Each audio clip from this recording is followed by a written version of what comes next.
This is the Bartholomew Town Podcast. Hey everybody, welcome into another edition of the Bartholomew Town Podcast. It's Bill Bartholomew here with you as we are gearing up for the Newport Folk and Jazz Festivals, which, technically this year they're Newport Folk and Newport Jazz Present events, which will take place at Fort Adams State Park in a reduced capacity from the normal festival year.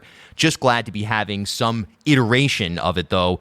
Obviously, a year ago, it was kind of unimaginable that we'd be at a point where this could even happen. So, obviously, a lot of great scientific innovation and, frankly, execution and rollout of the vaccine, especially here in Rhode Island, allowing us to actually have these iconic events take place in some capacity this summer. So I'm looking forward to it. I'll be bringing you coverage each and every day, all 9 days of the event this year, which, of course, you can follow me on Instagram and Twitter at Bill Bartholomew, or join the Bartholomew Town Podcast Facebook group. I'll be inside the fort bringing you interviews and other reporting from what's going on at Newport. But for today, we welcome in 3 people who are festival photographers and are going to share their perspective from inside the pit, the photo pit, from just being involved in the coverage of these iconic events. Brian Lima, Newport Festival staff photographer, Steve Klamkin of WPRO Radio, and Ken Abrams of WRIU Radio, and WhatsUpNewp. This is a fun conversation. We had a little bit of a technical issue with the Zoom. I kind of worked through it in editing. I think you get the gist of it. And especially for those of you who love these events, love live music in general, events in general, this is a fascinating perspective, that being the perspective of those who are photographing the festival. And a lot of these photos, they end up telling the story of Newport music for years and years to come. So we kind of get into that in the conversation here with Brian, Steve, and Ken. There's kind of a responsibility when it comes to photographing iconic events in general. I don't think it's at all just limited to the Newport festivals. But hey, fun stuff today. Thanks to Brian, Ken, and Steve for hopping on board here on B-Town. Remember, folks, you can support the independent journalism, opinion, analysis, and entertainment that B-Town provides by sending a one-time donation to Venmo at Bill Bartholomew or PayPal.me/Bill Bartholomew. Or you can become a sustaining member for as little as $3 per month at Patreon.com/BartholomewTown. That's Patreon.com/BartholomewTown. Really appreciate all of you who have already done that. You really are helping to support the bedrock of this program, which we are in season 4. Isn't that something else? And look, I don't blast you with any of that nonsense fundraising drives, or we're not running ads every 5 minutes or something like that here. I do appreciate your support as well as the support of our sponsors here on B-Town to keep this an independent, free-form podcast platform. Okay, let's get to it. Without further ado, Brian Lima, Steve Klamkin, and Ken Abrams, photographing the festivals here on Rhode Island's podcast of record, Bartholomew Town. So today we're having a discussion about photographing the festivals. And I guess festivals with a capital F, we're of course referring to the Newport Folk and Jazz Festivals, which the iterations of this year are a little bit different. They're going to have the Folk On presentation, which will be reduced stages, reduced capacity. Jazz Festival, also sort of a post-pandemic, if you will, version of that. But look, it's the Folk and Jazz Festival, and we've got 3 all-stars who cover that for us here in Rhode Island and on frankly, a global scale. Brian Lima, ladies and gentlemen, Steve Klamkin of WPRO, and Ken Abrams of WRIU and WhatsUpNewp. Gentlemen, good evening, and thanks for doing this.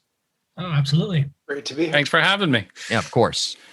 So besides wearing Hawaiian shirts and hanging out in the media tent, let's kind of one by one, your summary of what this experience is like from a journalistic perspective.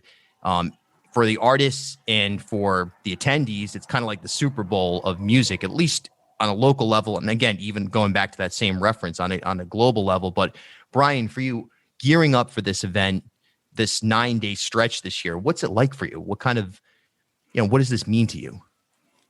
Well, this will be it's my 10th year officially. It means a lot, being that we didn't do it last year. And I'm really excited to get everyone back out there and start shooting again and enjoying that beautiful space out at the fort. I'm doing my homework, so I just start going through the lineup and figuring out, I just start listening to artists that I've never heard before is probably 90% of the line here. I just start kind of gravitating towards artists that I think I might want to focus in on. And then in terms of actually shooting it there, it's pretty free flowing for me. I just go and do whatever the creative director, Chris Capps, needs me to do. I focus in on that, and then he's pretty keen on just letting me float around and do things. So, Ken, you've been gearing up for this for a couple of weeks now, at least on your radio show, Tuesday nights on WRIU, 6 to 8 o'clock, or 6 to 9, pardon me, hit the Kingston Coffee House. What's it like for you as you're recently kind of entering into the music and media field on a full-time basis? So this will be your first festival season completely in this role. What are you doing to prepare? Yeah, well, good question. I've been going to the festival since the late 80s, on and off, not every year. And I entered as part of the media about 7-8 years ago, 2013, 14, and started doing some writing. I would do one story. And then I worked my way into the pit, as it's known, right, where the photographers are. And quite honestly, although I have a career as a school teacher, which I'm sort of finishing up, the summers have always been close to full-time working on the festival, because there is, as Brian mentioned, there's a lot of preparation that needs to go into it. There are artists that we're less familiar with. And even today, for example, I got a contacted from one of the artists, Ida May, who's actually, it's a band, husband-wife team. And they want to do an interview. And I'm like, great, we'll get an interview out there and we'll help to promote them. They're not as well known, so we want to get the word out. And it's always been about that. Not only the major acts, of course, for me, but it's always been about those up and coming acts that someday will be names that we'll all be familiar with. Brandi Carlile was up and coming a few years back, and now she's the star of the festival. Grace Potter, who's there this year. And bands like that. So a band like Ida May, I think, might be headed places, as we say. And, I look for those acts. And every year I do a story in WhatsUpNewp on emerging artists and first timers, we call it, first timers at the festival. So I'm going to do a story on that and include those guys. But it's something that we look forward to all year. We're really working on the Newport Folk Festival throughout the year, as far as I'm concerned. But obviously we kick it in high gear a couple weeks before.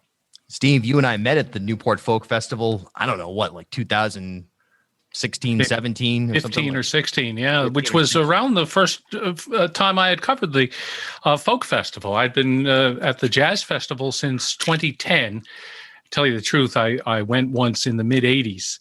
And, I don't know what happened, but there's a hole in my life there where there wasn't a lot of music, but we're back to it now. And 2015 or 16, right, is where we first met. And, you were performing, Bill, on they call it now the museum stage. And they said, here's a Rhode Island guy, a Newport guy. I said, that's my guy. I need to talk to him. And that's how we got introduced. But I want to go back to Ken. He's told me in the past that he spends most of the year trying to familiarize himself with the music and, guessing who's going to be there, because it's a deep, dark secret. Maybe Brian knows who all the artists are before they make any announcements. But I've spent this weekend, for example, I was trying to familiarize myself with a couple of the names in the jazz world that I was unfamiliar with, because that's coming up in a few weeks after a week after the folk festival. So, I try to do some homework. I have not lined up any interviews yet, so I'm a little behind the times here, but I make my transition from covering daily news, and I kind of treat the festival as a news event. It's newsworthy. I think people are interested in the arts and the performing arts, and I try to treat it that way as well, and try to bring it to a broader audience through WPRO. Yeah, and I think that's one of the critical things about Newport, that is Newport Folk Festival and Jazz Festival, is that it allows for what is oftentimes inside baseball music, people who go an extra step further in terms of their music discovery, in terms of what they listen to, maybe even on Spotify outside of a playlist or something like that, to all of a sudden become familiarized with independent acts or acts on smaller labels or someone that they may have forgotten about even. It takes important music to the average everyday person. And that's one of the most magical elements of that festival. I just want to step back for a moment and say I was covering the jazz festival for about 5 years, and it dawned on me. I said, I want to see how the other half lives. And boy, it opened up a whole new world of music that I was, somewhat familiar with, but, probably like the average Rhode Islander or the average person, not really familiar with names like Brandy Carlisle, as you mentioned. And boy, it's been a terrific experience, opened my eyes and my ears to a lot of new music. And, hopefully we can do the same. I've had the great opportunity to interview some, as Ken puts it, up and coming artists and some of the more established artists over the years. And hopefully the listeners benefit from that. Brian, take us inside the pit. Take us inside the photo pit. You're lined up like farm animals being herded into a cage, and the gate opens, you rush in, and there is just this moment where you see so many people trying to capture photos of basically the same thing, yet somehow through everyone's lens, we're able to get a different perspective for the most part. What's that experience like? What's it like to be in the pit? Can be a bit of a zoo, depending on where you're at. My philosophy in the press pit has always been, generally speaking, everyone's rushing for center stage a lot of times. Whereas I just let the fill up it needs to do, and then lurk in different spaces to find shots that are maybe a little more unique than what every photographer is getting in there. Prior to being on the team, my philosophy has always been to kind of find that angle or that perspective that gives the viewer something that's a little off of what you might see as a typical press shot. Yeah. And, something about Newport that is, and you kind of alluded to it, Steve, in that it becomes a mainstream, for lack of a better term, event, is the historical significance of it. And we look back through even the 50s, 60s, 70s, in the festival in Newport, whatever it may be, those images on that stage at that location, or at least at that festival, hold up to the test of time, and they become historical goalposts, if you will. Ken, if you could sort of speak to stepping into the role of documenting something that is almost inevitably going to be a part of music and even cultural history, what's that like? What's that responsibility like? Well, it matters more, you're right, than going to a typical show. We have a lot of fun at typical shows as well. But I mean, if you look at what Brian's done, for example, his photos are part of the record, and they're literally on the records. I just picked up the recent release that the festival put out, and Brian's pictures are all over it, as well as much of the other, publicity material from the Festival Foundation and such. So you really are shooting for history, and you never know. It's interesting. You asked Brian about the pit, which is a fun scene. It's crowded, and most people are very polite and, move out of the way and let you get your shots. But I took one of my favorite pictures last year away from the pit. I stepped out. It was getting a little too hot and crowded. And I stepped back into the crowd, and I just caught Sheryl Crow and Brandy Carlisle in 2019 in a great moment. And it was a slightly different angle, I think, is what Brian was talking about. And it's been retweeted a bunch of times by the two artists. So you have to kind of know when those moments are going to happen. And then in my case, I'm not a full-time professional photographer. You get lucky from time to time. And sometimes the best shots are the ones that you don't expect. They just sort of happen. But there is a responsibility there, particularly when those, really strong pictures that you're taking. And these days, it's going to get retweeted and put out on social media, Instagram, et cetera. That's the strength, I think, in 2021. If I may, I want to point to Brian as the professional photographer in the group here. Pre-visualization is key oftentimes, and I think of some of the more iconic pictures. Brian's shot of the Preservation Hall Band and others jumping in midair, taken from backstage looking out at the crowd. I mean, that is just a perfect shot. And, the hair stands up on the back of my head when I see something like that. It's just so well conceived and so well executed. And as Ken points out, there's a degree of luck in this, but there's also the preparation and that goes with being a professional photographer and knowing you have a sense of where the artist's going to go and to be in the right place at the right time. That's what good photography is all about. And as I say, I point to Brian because he's the pro in the group here and knows his business like few others. Oh, thanks, man. Yeah, it is a anticipation type.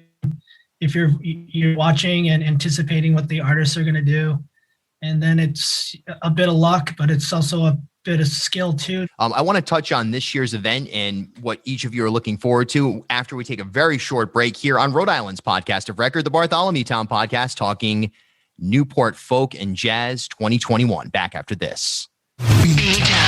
Give me a follow on Twitter, Instagram, and Facebook at Bill Bartholomew.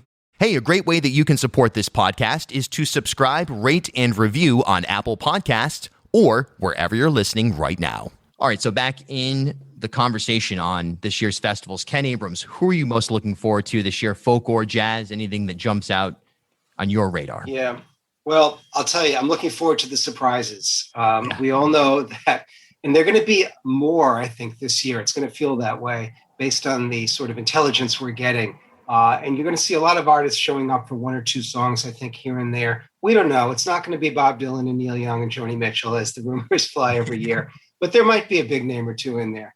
At the same time, there are some favorites of mine. Big fan of Jason Isbell, and he'll be playing himself as well as most likely with the Highwomen.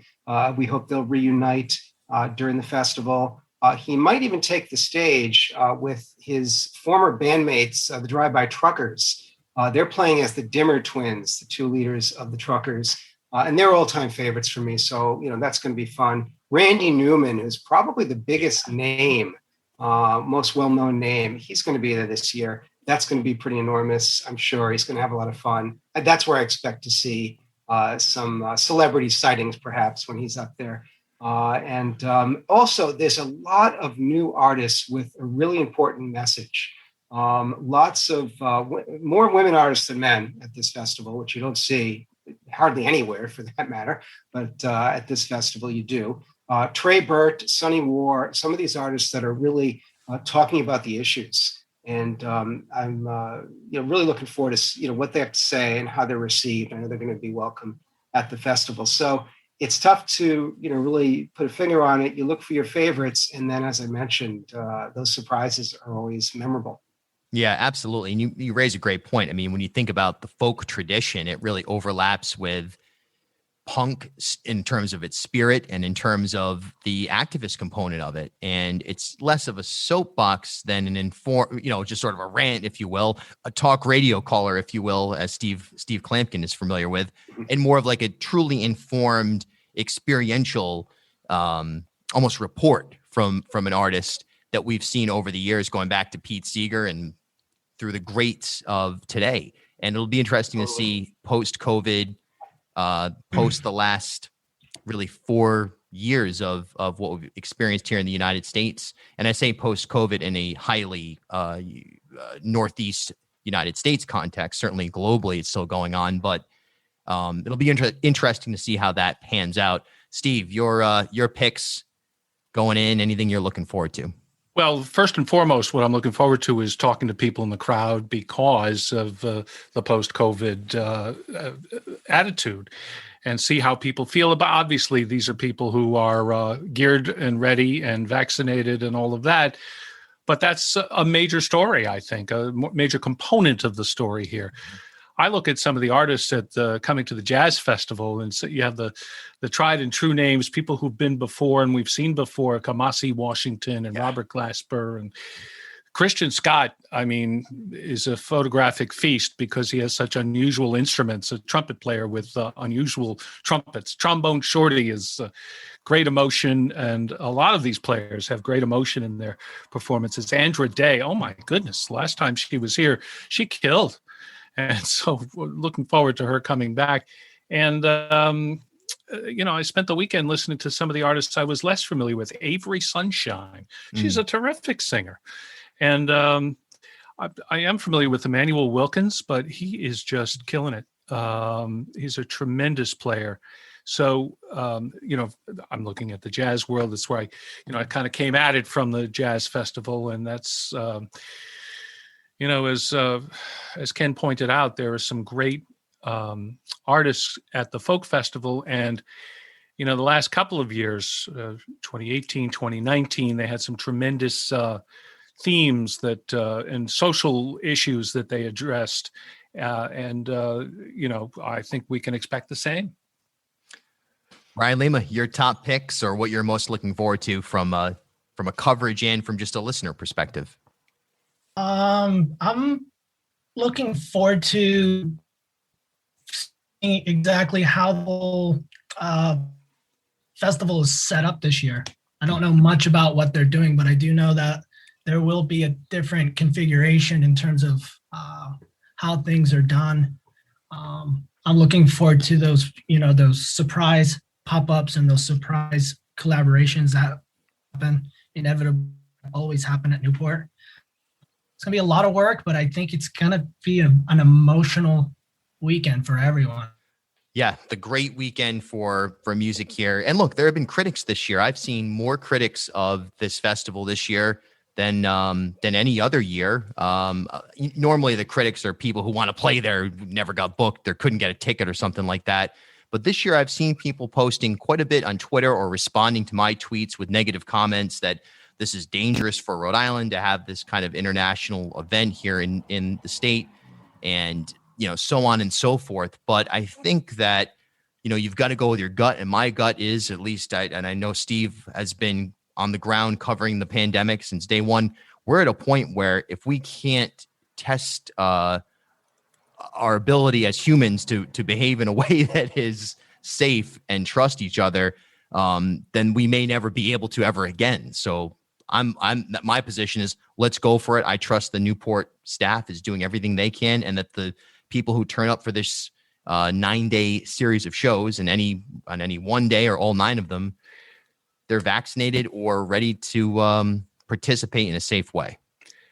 If I can just interject here, going back to maybe March, maybe a year into the pandemic, before it was such widespread vaccinations, I was, on the fence whether I would go, thinking that, could this be done safely? But I have a good deal of confidence now.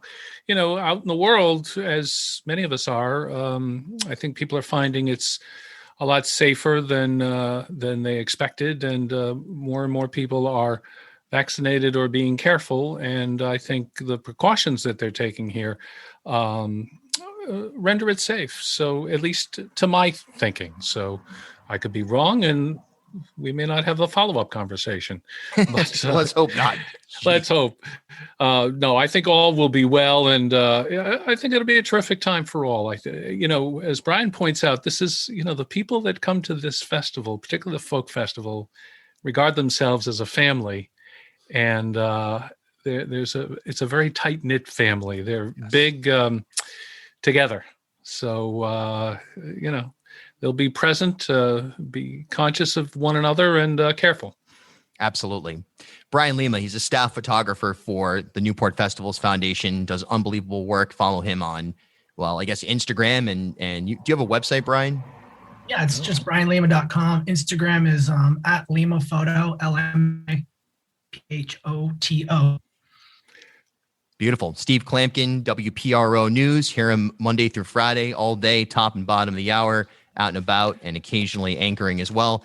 Ken Abrams, WhatsUpNewp's lifestyle editor, writes excellent pieces for that website. Also has a great radio show Tuesday night, 6 to 9 on WRIU 90.3 FM here in Rhode Island, and WRIU.org globally. Thanks, gentlemen, for participating in this, and I'll see you at the fort. Sounds good. See you there. Thanks. Thank you. Rhode Island's podcast of record, B-Town.